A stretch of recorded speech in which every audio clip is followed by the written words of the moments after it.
Download aplikasi Bekal Islam dan kunjungi web bekalislam.com. Bismillahirrahmanirrahim. Assalamualaikum warahmatullahi wabarakatuh. Innal hamdalillah nahmaduhu wa nasta'inuhu wa nastaghfiruhu wa natubu ilaihi wa na'udzu billahi min shururi anfusina wa sayyiati a'malina. May yahdihillahu fala mudilla lahu wa may yudlil fala hadiyalah. Asyhadu an la ilaha illallah wahdahu la syarikalah wa asyhadu anna Muhammadan abduhu wa rasuluhu la nabiyya ba'dah. Ya ayyuhalladzina amanu taqullaha haqqa tuqatih wa la tamutunna illa wa antum muslimun. Fa inna asdaqal hadithi kitabullah wa khairal huda huda Muhammadin sallallahu alaihi wasallam wa syarrul umuri muhdatsatuha wa kullu muhdatsatin bid'ah wa kullu bid'atin dhalalah wa kullu dhalalatin finnar. Hadirin dan hadirat yang dirahmati oleh Allah Subhanahu wa taala, alhamdulillah puji dan syukur kita panjatkan atas kemudahan dan karunia yang Allah berikan kepada kita. Salawat dan salam semoga tercurahkan selalu kepada junjungan kita Nabi Muhammad sallallahu alaihi wasallam dan juga kepada keluarganya serta seluruh sahabat beliau tanpa terkecuali. Kita melanjutkan pembahasan kita tentang Sirah Nabawiyah dan pada kesempatan kali ini kita akan menyampaikan tentang proses hijrah Nabi sallallahu alaihi wasallam. Sebagaimana telah kita sebutkan pada pertemuan lalu bahwasanya para sahabat tatkala mereka hendak berhijrah, mereka dicegah oleh kaum musyrikin. Sebisa mungkin mereka dicegah karena orang-orang musyrikin tahu jika para sahabat telah berkumpul di kota Madinah membangun negeri baru. Terlebih lagi kaum Ansar adalah kaum yang terkenal ahlul halaqah, yaitu tukang perang. Maka ini adalah bencana bagi orang-orang Quraisy di Mekah. Terlebih lagi kota Madinah merupakan kota yang merupakan jalur perdagangan orang-orang Quraisy Mekah, karena orang-orang Quraisy berjualan di negeri Syam. Negeri Syam adalah sebelah utara Mekah dan untuk menempuh ke negeri Syam harus melewati kota Madinah, sehingga jalur perdagangan mereka akan terhambat jika kota Madinah dikuasai oleh kaum muslimin. Mulailah para sahabat berhijrah satu demi satu, keluarga demi keluarga, sebagaimana kita sampaikan pada pertemuan lalu, dan semua sudah berangkat, tidak ada yang tersisa kecuali beberapa orang, ya di antaranya Ali bin Abi Thalib radhiyallahu taala anhu, di antaranya Abu Bakar As-Siddiq radhiyallahu taala anhu, di antaranya Nabi sallallahu alaihi wasallam. Abu Bakar berkali-kali ingin berhijrah tetapi ditahan oleh Nabi sallallahu alaihi wasallam. Nabi sallallahu alaihi wasallam bersabda, "La alla suhbah ya Abu Bakar, semoga ya Allah menjadikan engkau menemaniku dalam perjalanan hijrah." Dan ini adalah perkara yang sangat dicintai oleh Abu Bakar radhiyallahu taala anhu. Maka akhirnya Abu Bakar radhiyallahu anhu menyiapkan dua ontanya, dia kasih makan ya untuk dipersiapkan sebagai perjalanan, menemani perjalanan mereka. Satu buat Nabi sallallahu alaihi wasallam, satu onta buat beliau radhiyallahu taala anhu. Hingga akhirnya tiba waktunya Nabi diizinkan oleh Allah Subhanahu wa taala untuk berhijrah. Sebagaimana diriwayatkan oleh Aisyah radhiyallahu taala anha bahwasanya tidaklah lewat satu hari pun kecuali Nabi sallallahu alaihi wasallam datang ke rumah kami. Apakah di waktu pagi atau di waktu sore? Itu kebiasaan Nabi sallallahu alaihi wasallam. Pasti setiap hari mampir ke rumah Abu Bakar radhiyallahu taala anhu. Namun kali ini tidak biasanya Nabi sallallahu alaihi wasallam datang di waktu siang bolong dalam kondisi mutalathiman, dalam kondisi menutup wajah beliau. Dan ini pasti ada suatu perkara. Nabi datang menemui Abu Bakar tidak pada waktu yang biasanya. Ya. Sebenarnya ulama mengambil faedah dari hadis ini ya, bahwasanya seorang kalau ada keperluan dakwah atau keperluan agama, tidak mengapa mereka bertemu setiap hari kalau memang ada keperluan. Tapi kalau tidak ada keperluan urusan agama, urusan dakwah, maka jangan bertemu tiap hari. Sebagaimana sabda Nabi sallallahu alaihi wasallam, "Zur ghibban tazdad hubban." Ziarahilah sesekali, dijarangkan, ya jangan sering ketemu, ya maka akan menambah kecintaan di antara kalian, ya. Kalau kita berteman tiap hari ketemu ngobrolnya dunia-dunia terus, lama-lama bosan ya. Hari ini kita ngobrol, besok ketemu lagi ngobrol lagi, besok ketemu lagi ngobrol lagi. bahan pembicaraan kita sudah habis, mulai kita bicarain apa? Orang ya. Akhirnya kita terjerumus dalam berbagai macam maksiat kalau pergaulan berlebihan ya. Maka seorang bersahabat tidak mesti harus ketemu tiap hari. Bahkan sunnahnya tidak ketemu setiap hari. Kecuali ada keperluan agama, keperluan dakwah, maka tidak mengapa kalau memang ada keperluan agama. Tapi kalau keperluan duniawi tidak harus ketemu tiap hari. Bisa jadi kita lebih cinta kepada seorang, kita jarang ketemu dengan dia dibandingkan orang yang setiap hari kita ketemu dengan dia. Namun Nabi SAW karena selalu ada keperluan dakwah, maka beliau selalu datang ke rumah Abu Bakar, bahkan pagi dan sore hari. Namun kali ini tidak seperti biasanya, Nabi SAW datang di waktu siang hari dalam kondisi menutup wajahnya, maka ini pasti ada suatu amr, pasti ada suatu perkara. Begitu Nabi datang ke rumah Abu Bakar, kemudian Nabi mengetuk pintu, Nabi mengatakan, "Akhrij man indak," wahai Abu Bakar, keluarkan orang yang ada dalam rumahmu. Kata Abu Bakar, "Ya Rasulullah, tidak ada dalam rumah kecuali ahlu, kecuali Aisyah radhiyallahu taala anha dan juga putrinya Asma bintu Abi Bakar radhiyallahu taala anha." Ini dalil bahwasanya Nabi tidak tahu ilmu gaib, Nabi tidak tahu siapa orang dalam rumah. Nabi menyangka ada orang lain dalam rumah, maka Nabi mengatakan keluarkan orang dalam rumah. Ternyata tidak ada orang lain. Kemudian Nabi sallallahu alaihi wasallam mengatakan, "As-suhbah ya Abu Bakar, sungguhnya telah diizinkan bagiku untuk berhijrah dan engkau akan menemaniku dalam hijrah tersebut." Tatkala itu disebut dalam riwayat, maka Abu Bakar pun menangis karena begitu bahagia tatkala dikabarkan dia yang akan menemani Nabi SAW dalam perjalanan maut, ya, meninggalkan kota Mekah menuju kota Madinah. Aisyah berkata, "Aku tidak pernah melihat seorang menangis karena gembira kecuali pada hari itu aku melihat ayahku Abu Bakar radhiyallahu anhu menangis karena begitu gembiranya mengetahui dia akan menemani Nabi SAW dalam perjalanan hijrah." Orang-orang kafir, orang-orang musyrikin, tatkala mereka melihat kondisi kaum muslimin yang terus berhijrah, kota Mekah yang tadinya ramai dengan kaum muslimin mulai sepi. Hanya kota Mekah, kota kecil, penduduknya berapa sih? Apalagi zaman dulu ya. Tatkala berkurang 100 saja sudah heboh ya. Apalagi kurang banyak mulai kelihatan kota mulai sepi. Kelihatan para sahabat mulai tidak ada. Maka mereka memandang suatu perkara yang bahaya. Akhirnya mereka mengadakan rapat pertemuan ya dalam rangka untuk ya mengatasi hal ini seluruhnya. Maka berkumpullah mereka pembesar-pembesar orang-orang kafir Quraisy dipimpin oleh Abu Jahal, Amr bin Hisham Al-Makhzumi. Ya, ada tokoh-tokoh yang lain. Mereka semua berkumpul. Kemudian tatkala mereka berkumpul rapat tersebut, tiba-tiba dalam suatu riwayat disebutkan ada seorang yang sudah sangat tua ingin ikut dalam pertemuan tersebut. Ditanya, "Siapakah Anda?" Kata dia, "Syekhun minan Najd." Saya seorang tua dari daerah Najd. Kata riwayat tersebut, ini orang tua adalah iblis yang menjelma menjadi manusia ya. Karena ini rapat penting, iblis harus ikut ya. Iblis harus ikut. Akhirnya iblis ikut dalam rapat tersebut. Kata iblis, "Mana ide-ide kalian? Sampaikan kepadaku." Maka ada satu yang memberikan ide, bagaimana kalau Muhammad kita usir saja dari kota Mekah. Biarkan dia pergi ke mana, jangan dia di Mekah ya. Maka iblis berkata, ini ide yang tidak baik. Kalau dia diusir, malah dakwanya semakin apa? Berkembang. Kemudian satu lagi kasih ide, bagaimana kalau Muhammad kita belenggu, kita ikat sehingga dia tidak bisa berkutik, tidak bisa berdakwah. Iblis bilang ini ide kurang bagus. Kenapa? Karena kalaupun dia dibelenggu, tetap saja dakwahnya akan keluar. Pasti ada yang menyerukan apa? Dakwahnya. Akhirnya Abu Jahal punya ide. Saya punya ide. Bagaimana kalau kita kumpulkan pemuda-pemuda pilihan dari seluruh kabilah, ya, masing-masing kabilah mengutus seorang pemuda, kemudian pemuda tersebut berkumpul, lantas menikam Muhammad dengan sekali tikaman rame-rame. Begitu rame-rame membunuh Muhammad sallallahu alaihi wasallam, maka darahnya akan tersebar di banyak kabilah, sehingga kabilah Bani Hashim, kabilahnya Rasulullah SAW tidak akan bisa balas dendam. Kenapa? Kalau dia membalas dendam, dia akan berhadapan dengan puluhan kabilah.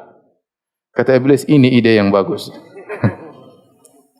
Kisah ini, bahwasanya iblis menjelma jadi manusia, kemudian ikut serta dalam rapat. Ya. Kisah ini riwayatnya dhaif. Riwayatnya dhaif. Sebab Allah mengatakan riwayatnya dhaif. dari sisi sanad. Lagi pula iblis tidak perlu hadir. Sudah ada Abu Jahal, ngapain butuh iblis? Abu Jahal top ya. Lebih iblis daripada iblis. Jadi tetapi rencana mereka, rapat mereka disebutkan oleh Allah Subhanahu wa taala dalam surat Al-Anfal. Wa idh yamkuru bikal ladzina kafaru liyuthbituka aw yaqtuluka aw yukhrijuk.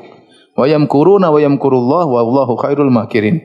Tatkala orang-orang kafir mereka rapat bikin makar, mereka ingin membelenggumu atau membunuhmu atau mengusirmu. Jadi tiga ide ini memang mereka utarakan, tetapi riwayat yang menjelaskan bagaimana mereka rapat datang dalam sanad yang lemah. Tetapi ayat dalam Al-Qur'an sudah tegas menjelaskan bahwasanya mereka memang rapat, mereka bikin makar ya untuk membunuh Nabi sallallahu alaihi wasallam. Kata Allah, "Wa yamkuruna wa yamkurullah wallahu khairul makirin." Mereka punya rencana buruk dan Allah membalas rencana mereka, dan Allah sebaik-baik membalas rencana yang buruk. Akhirnya rencana inilah, ide inilah yang dipilih oleh Abu Jahal dan kawan-kawannya. Adapun Nabi sallallahu alaihi wasallam tatkala berhijrah, Nabi sallallahu alaihi wasallam punya taktik atau strategi dalam berhijrah. Strategi yang diatur oleh Nabi sallallahu alaihi wasallam, pertama Nabi sallallahu alaihi wasallam akan pulang ke rumahnya terlebih dahulu. Kemudian di awal malam Nabi akan bersama Ali bin Abi Thalib. Kemudian Nabi akan menyuruh Ali bin Abi Thalib tidur di kasurnya, bahkan berselimutkan dengan selimut Nabi sallallahu alaihi wasallam, sehingga orang-orang yang mengintip rumah Nabi menyangka Nabi masih dalam rumah. Dan ini adalah perjuangan pengorbanan yang luar biasa, fida dari Ali bin Abi Thalib.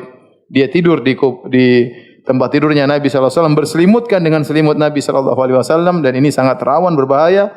Bisa jadi orang-orang kafir Quraisy mendobrak rumah Nabi kemudian menikam tanpa mengetahui siapa yang sedang tidur di atas tempat tidur tersebut. Ternyata bukan Nabi sallallahu alaihi wasallam. Ini pengorbanan luar biasa dari Ali bin Abi Thalib. Dan Ali bin Abi Thalib sengaja Nabi biarkan di rumah Nabi sallallahu alaihi wasallam karena dia punya tugas. Tugas dia adalah mengembalikan barang-barang titipan yang dititipkan oleh orang-orang Quraisy kepada Nabi sallallahu alaihi wasallam. Jadi Nabi sallallahu alaihi wasallam adalah orang yang terkenal amanah. Ya, orang-orang Quraisy kalau punya barang-barang berharga, emas atau perak atau apalah barang-barang berharga, mereka titipkan kepada Nabi sallallahu alaihi wasallam. Mereka tidak menemukan orang yang amanah seperti siapa? Nabi sallallahu alaihi wasallam. Ini perkara yang sangat menakjubkan. Kenapa? Karena mereka menuduh Nabi pendusta, tapi mereka nitip barang sama siapa? Nabi sallallahu alaihi wasallam. Fa innahum la yukadzibunak. Kata Allah, sungguhnya mereka tidak mendustakan engkau. Tetapi ya sudah, mereka mau apa lagi? Hawa nafsu yang buat mereka akhirnya. Mereka tahu engkau adalah orang yang amanah. Makanya Nabi, waktu Nabi hijrah, Nabi tidak bawa barang-barang tersebut. Ini titipan orang kafir. Maka Nabi tugaskan Ali bin Abi Thalib 3 hari untuk mengembalikan barang-barang tersebut, saking banyaknya. 3 hari. Baru setelah Ali bin Abi Thalib mengembalikan barang-barang itu seluruhnya, baru kemudian Ali bin Abi Thalib hijrah menyusul Nabi sallallahu alaihi wasallam. Ini perkara yang menakjubkan bagaimana akhlak Nabi, meskipun orang-orang kafir Quraisy mengatakan ente kadzab, ente pendusta, tapi ini barang saya, tolong jaga ya. Ente pendusta, ini barang saya, tolong apa? Tolong jaga. Itu tugas Ali bin Abi Thalib. Ali bin Abi Thalib tidur di situ. Kemudian Nabi SAW merencananya Nabi akan keluar dari rumahnya di awal malam, membiarkan Ali di situ. Kemudian Nabi menuju rumah Abu Bakar. Kemudian Nabi SAW akan keluar lewat tengah malam pergi dari rumah Abu Bakar. Itu rencananya.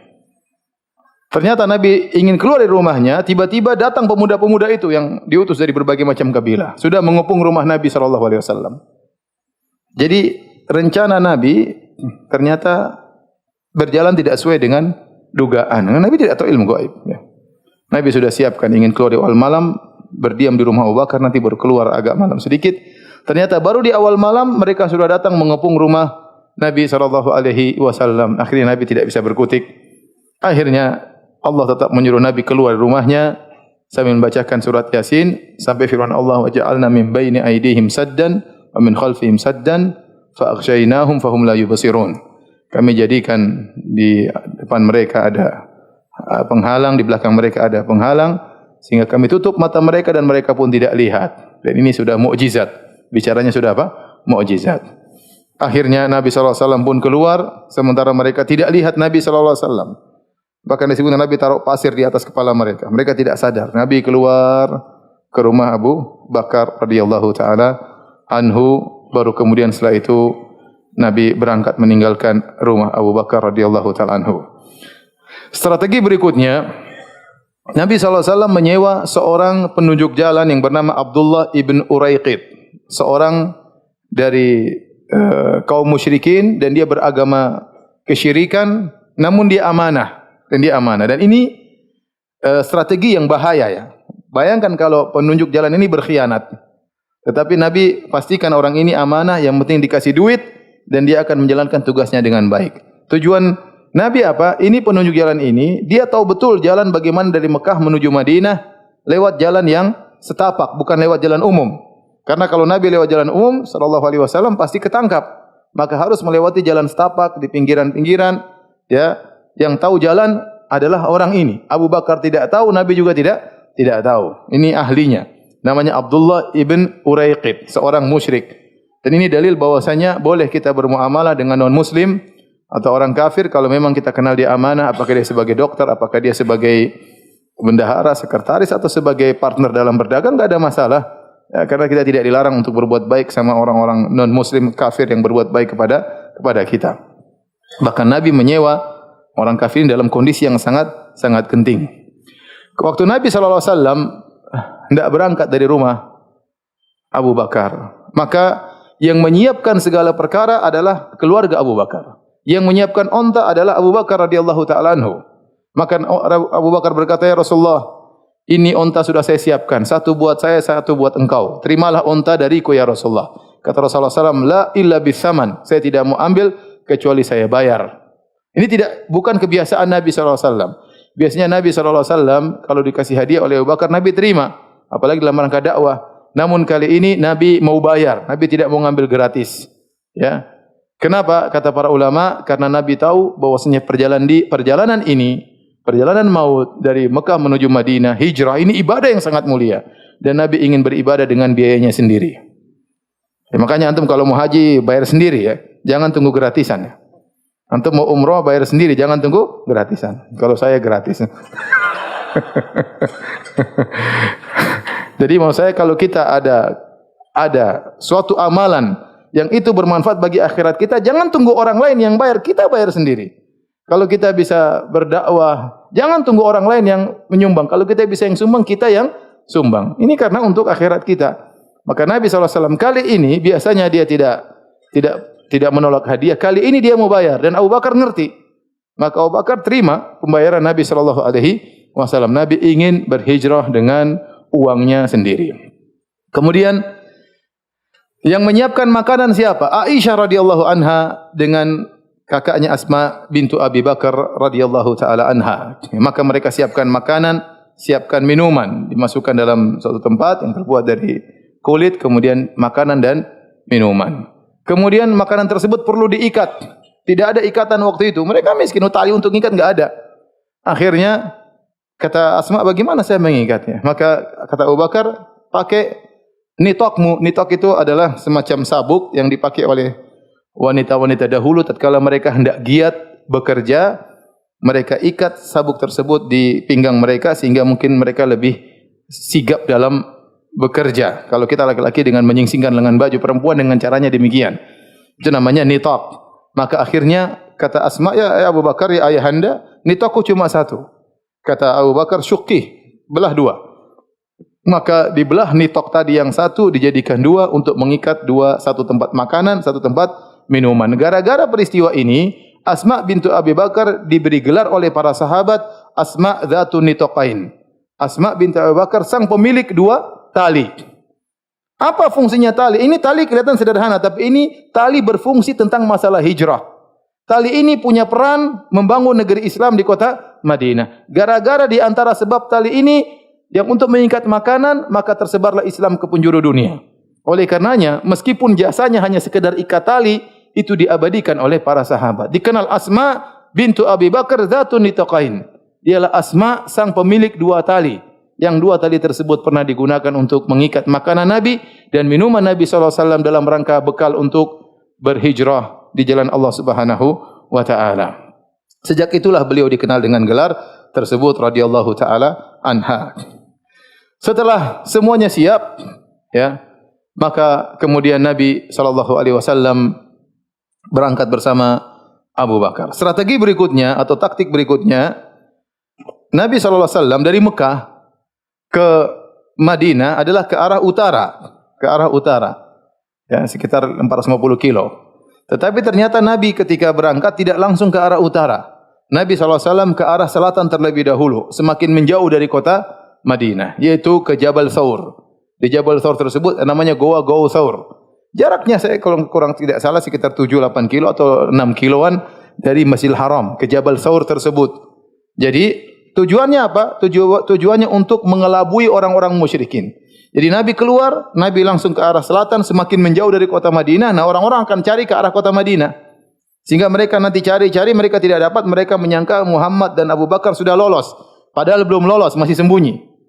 Makanya Nabi pergi semakin jauh dari kota Madinah. Jadi misalnya Madinah sebelah utara, sini sebelah selatan, maka Nabi ke arah selatan, menjauhi kota Madinah. Kemudian naik di atas Jabal Thawr, bersembunyi 3 hari. Setelah kondisi aman, kira-kira 3 hari mereka tidak temukan, mereka menyangka Muhammad sudah lolos. Baru kemudian mereka akan pergi menuju kota Madinah. Itu strategi Nabi sallallahu alaihi wasallam. Setelah 3 hari baru kemudian Abdullah bin Uraiqid sang penunjuk jalan itu baru datang ke Goa atau ke daerah sekitar Goa membawa 2 ekor onta baru mulai perjalanan. Taib. Itulah rencana Nabi sallallahu alaihi wasallam. Maka keluarlah Nabi dan Abu Bakar radhiyallahu taala anhu menuju ke goa tersebut. Ada budak yang dibebaskan oleh Abu Bakar, namanya Amir bin Fuhairah. Ada juga putra Abu Bakar namanya Abdullah bin Abu Bakar. 2 orang ini punya peran juga dalam hijrah. Adapun Abdullah bin Abi Bakar radhiyallahu anhu, maka beliau fungsinya, tugasnya adalah di malam hari beliau tidur dekat Nabi sallallahu alaihi wasallam sampai menjelang subuh. Kemudian menjelang subuh beliau keluar ke kota Mekah. Melihat kondisi kota Mekah, kalau ada kabar-kabar apa-apa yang penting, nanti malam dia lapor lagi kepada Nabi sallallahu alaihi wasallam. Karena Nabi harus keluar di waktu yang pas, di waktu yang tepat. Jangan sampai dia keluar dari goa tersebut sementara orang-orang kafir Quraisy sedang berkeliaran mencari dia. Ya, maka harus ada yang memberi kabar. Ini semua karena Nabi tidak tahu ilmu gaib. Semuanya dengan taktik dan perhitungan, ya. Makanya setengah mati Nabi berhijrah, ya. Pakai strategi macam-macam begini, ya. Tidak cuma tutup mata kemudian buka sudah sampai di Madinah. Sebagaimana sebagian orang katanya tinggal di Indonesia, sholat Jumat di mana? Di Mekah. Pulang-pulang bawa korma, Masya Allah. Korma dari Tanah Abang dia bawa. Nabi aja setengah mati, mau hijrah setengah mati, sampai sembunyi, sampai ini, sampai anu. Ini enak sekali, ya. Cuma, sholat Jumat di Mekah, pulang-pulang habis sholat Jumat sudah di Indonesia. Masya Allah, ya. Kita lanjutkan. Jadi kemudian Abdullah bin Abi Bakar tatkala dia pergi keluar kota kemudian balik, Amir bin Fuhairah, dan dia adalah budak yang dimerdekakan oleh Abu Bakar dan dia bekerja sama Abu Bakar, maka Amir bin Fuhairah mengembalakan kambing-kambingnya. Kambing-kambingnya buat apa? Untuk menutup jejak Abdullah bin Abi Bakar. Karena orang-orang Arab mereka pandai baca jejak. Kalau jejaknya dibiarkan akan ketahuan. Bosnya ada jejak bolak-balik dari kota menuju ke goa. Maka harus ditutup dengan kaki-kaki kambing yang banyak. Inilah tugasnya Amir bin Fuhairah. Semua sudah diatur sedemikian rupa oleh Rasulullah sallallahu alaihi wasallam. Akhirnya Nabi sallallahu alaihi wasallam pergi ke goa. Tatkala anak-anak muda yang mengelilingi rumah Nabi sallallahu alaihi wasallam, mereka tidak lihat Nabi keluar. Akhirnya mereka pun mendobrak rumah Nabi dan mereka dapat ternyata siapa? Ali bin Abi Thalib. Entah diapain Ali bin Abi Thalib. Kemudian mereka bilang, coba cek di rumah yang lain. Orang yang terdekat bersama Nabi adalah Abu Bakar radhiyallahu anhu. Maka mereka pun pergi ke rumah Abu Bakar radhiyallahu taala anhu, mengecek apakah ada bapakmu, di mana bapakmu? Kami tidak tahu. Digamparlah Asma binti Abu Bakar oleh Abu Jahal. Ya, digampar ya, oleh Asma oleh Abu Jahal, dan ini adalah suatu kejahatan bagaimana laki-laki menggampar seorang wanita yang tidak berdaya, ya. Artinya tidak boleh, ya. Sama mak-mak mengalah aja, enggak usah macam-macam. Ini mak-mak enggak usah perempuan mau diapain. Ente lawan perempuan, kalau ente menang juga menang memalukan, kalau ente kalah lebih memalukan lagi. Mending enggak usah. Ente menang lawan perempuan, apa keistimewaan ente mengalahkan apa? Perempuan. Ente kalah lebih memalukan lagi, lebih baik enggak usah. Tapi ini karena Abu Jahal sudah terlalu emosi, maka dia pun gampar siapa? Asma binti Abu Bakar, sampai disebutkan antingnya pun lepas gara-gara gamparan yang begitu keras dari Abu Jahal al-la'in la'natullah alaih. Taib. Akhirnya mereka tidak menemukan Nabi, mereka pun cari. Mereka pun bikin sayembara. Siapa yang menemukan Abu Bakar? Atau Nabi SAW akan diberi 100 ekor onta. Akan diberi 100 ekor onta. Dan itu hadiah yang menggiurkan di zaman tersebut. Ya. Maka sampai sekarang juga menggiurkan. Onta sekarang 4.000 real. Coba 4.000 real kali 100 berapa? 400.000 real. 100 kali 4.000, benar 400.000 real. 400.000 real berapa sekarang? Miliar ya, pokoknya banyak lah. Intinya orang-orang pada semangat untuk cari di mana Nabi dan Abu Bakar. Jadi sayembara, ya. Ya, akhirnya mereka pun mencari-cari, mereka menyewa orang-orang pembaca jejak yang luar biasa. Dan Nabi sudah berusaha untuk sembunyi, qadarullah, namanya rencana manusia tidak ada yang sempurna. Akhirnya ketahuan juga di mana posisi Nabi sallallahu alaihi wasallam. Orang-orang Quraisy memiliki orang-orang hebat yang pandai membaca jejak.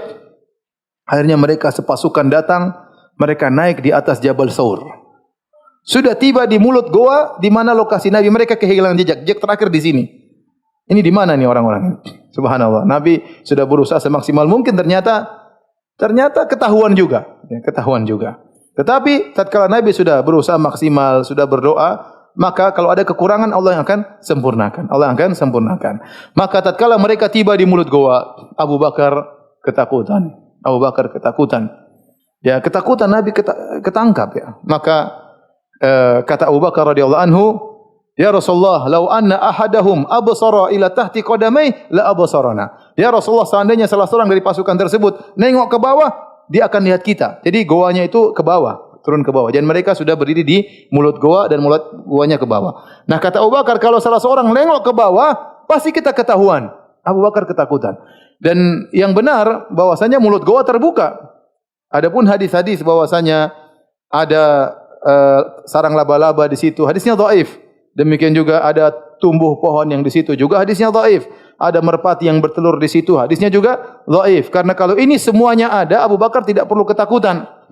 Abu Bakar tidak berkata seandainya mereka lihat akan kelihatan.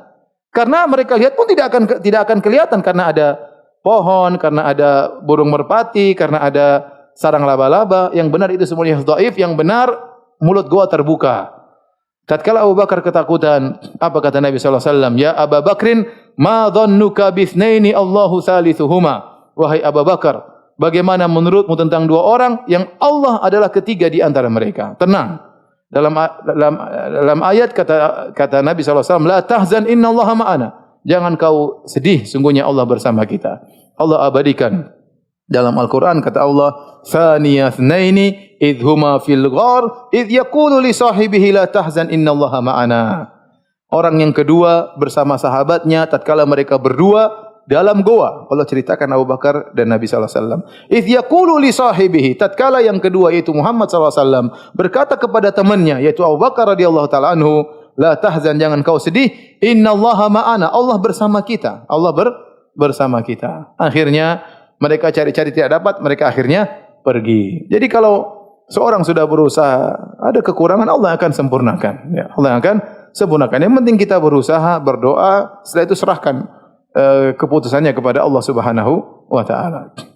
Akhirnya mereka pun pergi. Setelah 3 hari baru kemudian Abu Bakar dan Nabi sallallahu alaihi wasallam keluar dari goa, kemudian pergi meninggalkan kota Mekah menuju kota Madinah.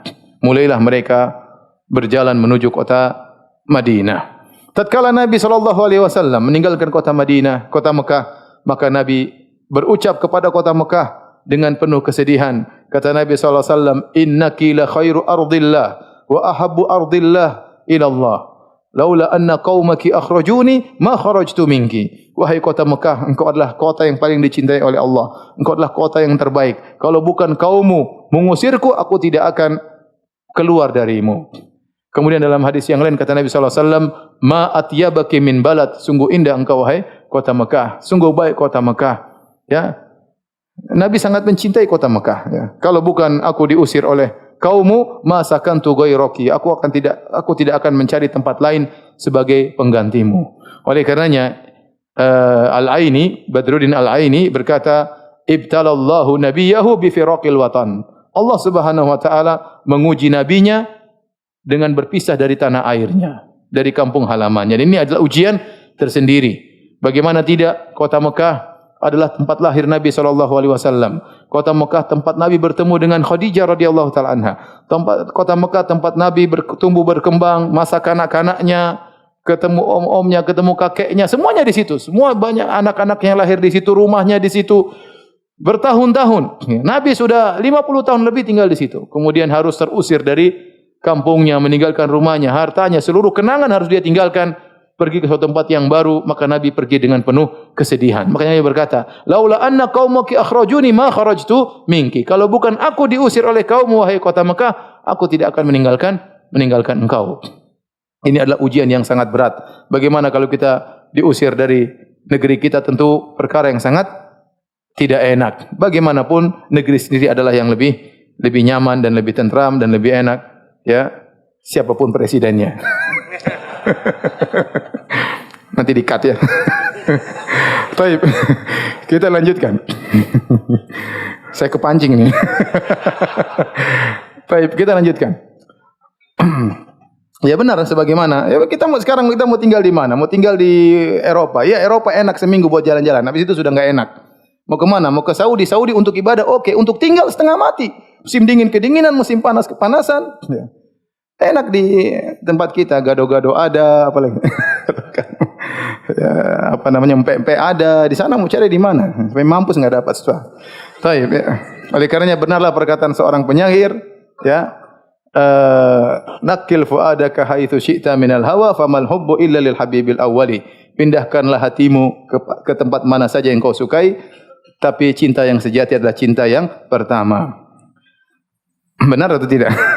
Wa kam manzilin ya'lafuhu fil ardi ya'lafuhul fata wa haninuhu abada li awwali manzili. Betapa banyak tempat yang pernah disinggahi oleh seorang pemuda, tapi kerinduannya selalu kepada tempat yang pertama. Bagaimanapun orang tinggal, dia tetap ingin pulang ke kampung halamannya. Taib, Nabi akhirnya meninggalkan kampung halamannya dengan penuh kesedihan. Maka di tengah perjalanan Nabi mengalami berbagai macam ujian, ya, karena sudah disebarkan sayembara, barang siapa yang mendapati Abu Bakar atau Nabi, maka akan diberi ganjaran sekian-sekian, 100 ekor onta. Maka orang berusaha mencari Rasulullah SAW dan Abu Bakar. Tatkala Nabi SAW berjalan Abu Bakar, mereka melihat suatu kabilah. Abu Bakar jalan Nabi jalan depan, Abu Bakar di belakang. Maka Abu Bakar syekhun ma'ruf. Abu Bakar adalah seorang yang dikenal oleh banyak orang. Kan dia pedagang, dia sering bersafar ke sana kemari, dan dia orang yang sangat ramah, berakhlak mulia sehingga orang mengenalnya. Tapi orang tidak kenal siapa Muhammad sallallahu alaihi wasallam. Karena Muhammad sallallahu alaihi wasallam di Mekah saja berdakwah, tidak banyak keluar ke sana ke sini. Maka orang-orang bertanya kepada Abu Bakar, "Siapa orang di depanmu?" Tatkala itu Abu Bakar kemudian melakukan tauriyah. Kata dia, "Hada al-hadi ila tariq." Ini adalah penunjuk jalan. Penunjuk jalan. Ini namanya tauriyah. Tauriyah itu kita mengucapkan perkataan yang benar tapi disalahpahami oleh pendengar. Itu namanya tauriyah, dan itu hukum asalnya tidak boleh bagi seorang mukmin kecuali dalam kondisi kepepet, ya. Dalam kondisi terdesak kita boleh melakukan apa? Tauriyah, ya.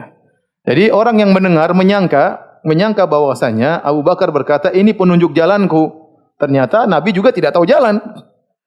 Yang benar maksudnya penunjuk jalan menuju surga, penunjuk jalan menuju surga, ya.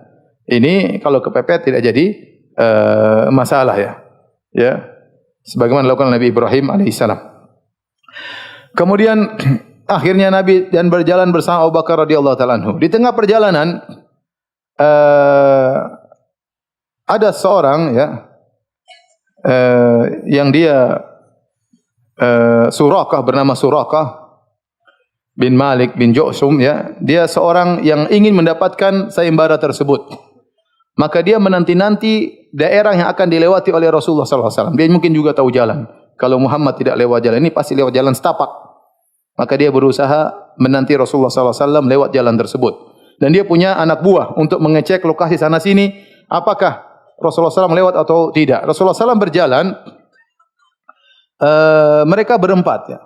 Jadi Nabi dan Abu Bakar, kemudian Abdullah bin Uraiqat penunjuk jalan, sang kafir tersebut, dan Amir bin Fuhairah, pembantu yang melayani Abu Bakar dengan siapa?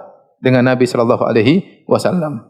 Maka tatkala Suraqah bin Malik sedang duduk-duduk, tiba-tiba ada anak buahnya datang ngelapor, "Wahai Suraqah, saya melihat daerah sana ada sekelompok orang sedang berjalan di daerah sana." Suraqah langsung, itu pasti Muhammad dan teman-temannya. Karena dia tamak ingin dapat 100 ekor onta itu sendiri, kata dia, "Oh, itu bukan Muhammad, saya tahu. Itu bukan, itu si fulan. Udah, kamu cari tempat lain. Itu bukan. Saya tadi sudah tahu itu mereka bukan." Akhirnya anak buahnya, "Oh gitu." Anak buahnya pergi. Anak buahnya pergi, Suraqah diam aja, cuek-cuek sebentar, tiba-tiba dia pergi. Setelah berapa lama sudah orang lupakan, dia pergi, dia bilang sama budaknya, "Siapkan kudaku dan siapkan tombakku, siapkan semuanya." Karena dapat 100 ekor onta, hidup atau mati, enggak ada urusan. Maka kemudian Suraqah bin Malik bin Ju'shum kemudian mengejar Nabi sallallahu alaihi wasallam di tepian pantai, maka dikejar oleh Suraqah naik kuda. Waktu Suraqah sudah mendekat, ya, tiba-tiba kudanya tersungkur, dia pun terjatuh. Dan ini tidak pernah terjadi sebelumnya pada kudanya. Dia yang menceritakan riwayat tersebut. Ini tidak pernah terjadi pada kudaku. Kudanya hebat. Dia mau tombak Nabi, tiba-tiba dia jatuh. Maka kemudian dia ambil pengundi nasib yang digoyang-goyang gini kan. Keluar, ada pilihan ya atau tidak gitu kan. Dia bilang, "Kejar atau tidak?" Keluar, "Jangan kejar." Waduh. Dia bilang, enggak benar. Jadi kata dia, "Wa asaitul azlam." Azlam itu syirik ya. Pengendasib dengan azlam kata Allah itu syirik ya. Ya ayyuhalladzina amanu ya. Kata Allah Subhanahu wa taala janganlah kalian innamal khamru wal maisir wal ansabu wal azlamu rijsun min amali syaitan fajtanibuhu la'allakum tuflihun. Orang yang beriman sungguhnya khamar, sungguhnya patung-patung, sungguhnya perjudian, sungguhnya azlam. Tadi untuk mengundi nasib adalah najis dari perbuatan syaitan. Sekarang dia menentukan nasibnya dengan syaitan. Syirik ini. Dia goyang. Kejar tidak. Peng, keluarnya apa? Tidak. Kata dia. Tidaklah. Jadi dia syirik terhadap syirik. Dia tidak percaya syirik kali itu. Enggak. Karena hawa nafsu. Saya enggak percaya. Biasanya dia percaya. Cuma karena dia ingin dapat seekor onta, dia tidak percaya. Maka dia kejar lagi, dia tidak peduli. Abu Bakar sudah ketakutan. Abu Bakar yuksir iltifat. Nabi baca Quran terus, berjalan. Abu Bakar bolak-balik lihat terus. Kenapa ya Abu Bakar? Ada apa? Abu Bakar bilang, "Saya takut bukan terhadap diriku, saya khawatir terhadap diri Anda, wahai Rasulullah sallallahu alaihi wasallam." Abu Bakar khawatir Rasulullah SAW tertangkap. Kalau Rasulullah SAW tertangkap, terbunuh, selesai. Enggak ada pengajian di sini. Selesai. Maka Abu Bakar radhiyallahu anhu khawatir dengan Nabi sallallahu alaihi wasallam. Maka Suraqah mengajar lagi, dia naik kudanya lagi. Tiba-tiba tersungkur kedua kali. Ada apa gerangan? Dia keluarkan lagi. Jangan. Enggak benar. Dia kejar lagi. Ya, biasanya dia syirik, kali ini dia bertauhid. Dia enggak percaya dengan syirik. Maka kejar terus, pokoknya harus dapat 100 ekor onta. Ketiga kali sudah dekat, tiba-tiba jatuh lagi ketiga kali. Dia bilang ini enggak mungkin, kecuali pasti ada sesuatu. Maka kemudian dia naik lagi kudanya, dia teriak, "Jangan khawatir, aku tidak akan mengganggu kalian." Nadaituhum bil aman. Aku berteriak, "Jangan khawatir, aku tidak mengganggu kalian." Akhirnya waktu dia bilang begitu, kudanya jalan tidak jatuh. Sampai kepada Nabi sallallahu alaihi wasallam ya. Maka kemudian Nabi berkata, "Akhfi anna," ya. Tolong jangan sembunyikan kami, jangan beritahu orang tentang lokasi kami. Maka Suraqah bin Malik mengatakan, "Tolong tuliskan sesuatu kepadaku," tuliskan tentang keamanan. Maka Nabi SAW menuliskan sesuatu buat Suraqah ya. Setelah itu setiap ada orang lewat situ, kata Suraqah, "Enggak usah cari di sini. Ini sudah saya periksa, jangan khawatir. Cari tempat lain." Setiap ada lewat orang situ, kata Suraqah, "Enggak usah cari. Ini cari tempat lain. Ini sudah saya periksa ya." Jadi akhirnya orang-orang pun selamat. Akhirnya Nabi SAW para sahabat selamat dari kejaran kaum musyrikin dari arah tersebut.